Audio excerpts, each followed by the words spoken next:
استاد محترم، سوال یہ ہے کہ جو یہ تصوف کی جو یہ پوری عمارت ہے اس کی بنیاد صوفیہ کے کشف اور الہام پہ ہے، تو کیا ہم کشف اور الہام کو سورس آف نالج کنسیڈر کر سکتے ہیں؟ بس السلام علیکم۔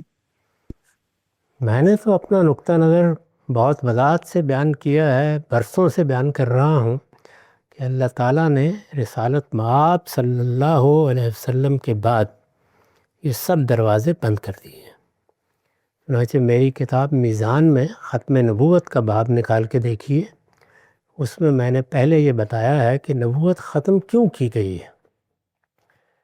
اس میں بڑی وضاحت کے ساتھ یہ بیان ہوا ہے کہ اللہ تعالیٰ نے نبوت کا سلسلہ دو مقاصد سے جاری کیا۔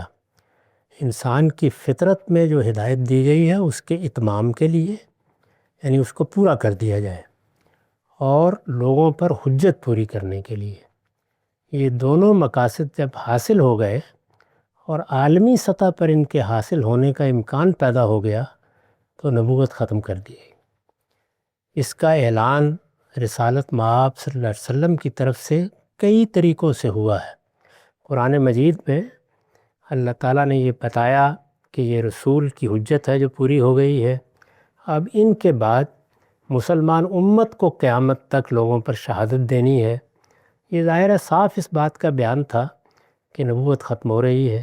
پھر ایک موقع پیدا ہوا جس میں رسالت مآب صلی اللہ علیہ وسلم کا خاص ذکر کر کے یہ بتا دیا گیا کہ ان پر نبوت ختم ہو گئی، وہ نبیوں کی مہر ہے۔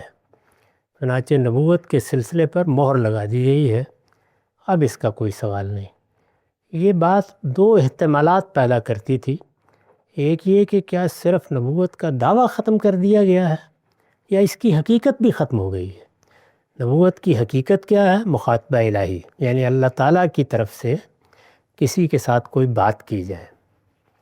مخاطبہ، مکالمہ، جو لفظ بھی آپ چاہیں، اس کا طریقہ کیا ہوگا؟ وہی، کشف، الہام، سب طریقے ہو سکتے ہیں۔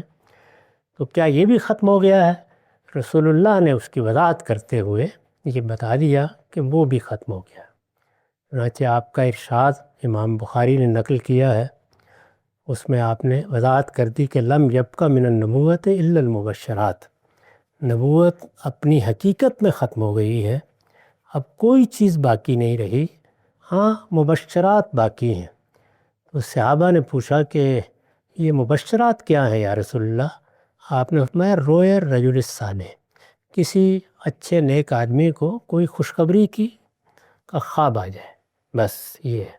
تو خواب اس سے پہلے بھی لوگوں کو آتے تھے، اب بھی آ جاتے ہیں، اس کے سوا کوئی اور راستہ اب باقی نہیں رہا، یہ بات طے ہو گئی۔ لہٰذا اب ہم کسی دعوے کی طرف التفات ہی نہیں کریں گے، کوئی سوال ہی نہیں ہے۔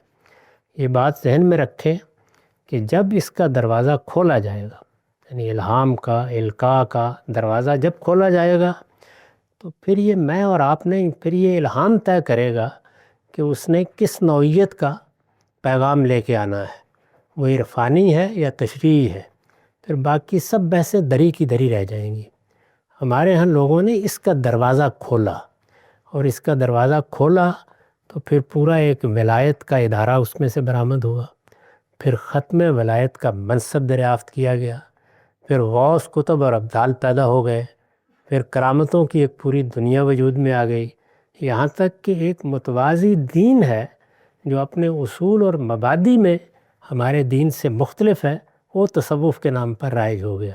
اور پھر اسی کے ساتھ بعض دوسری چیزیں ملتی چلی گئیں، اور موجودہ زمانے میں جب لوگوں نے یہ چاہا کہ وہ ایک مرتبہ پھر خلافت راشدہ کو قائم کریں تو انہوں نے اپنے تشریعی الہام کو بھی اس کے ساتھ شامل کر لیا۔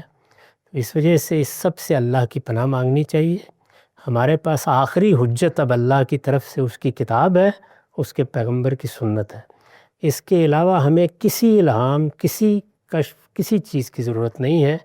اللہ کی دی ہوئی عقل باقی دنیا کے معاملات کے لیے کافی ہے۔ دو ہی چیزیں ہمارے علم کا ماخذ بننی چاہیے، اللہ کی دی ہوئی عقل جس سے ہم اپنا دنیوی علم بڑھاتے ہیں، اور اللہ کی ہدایت جو قرآن میں ہے اور سنت میں۔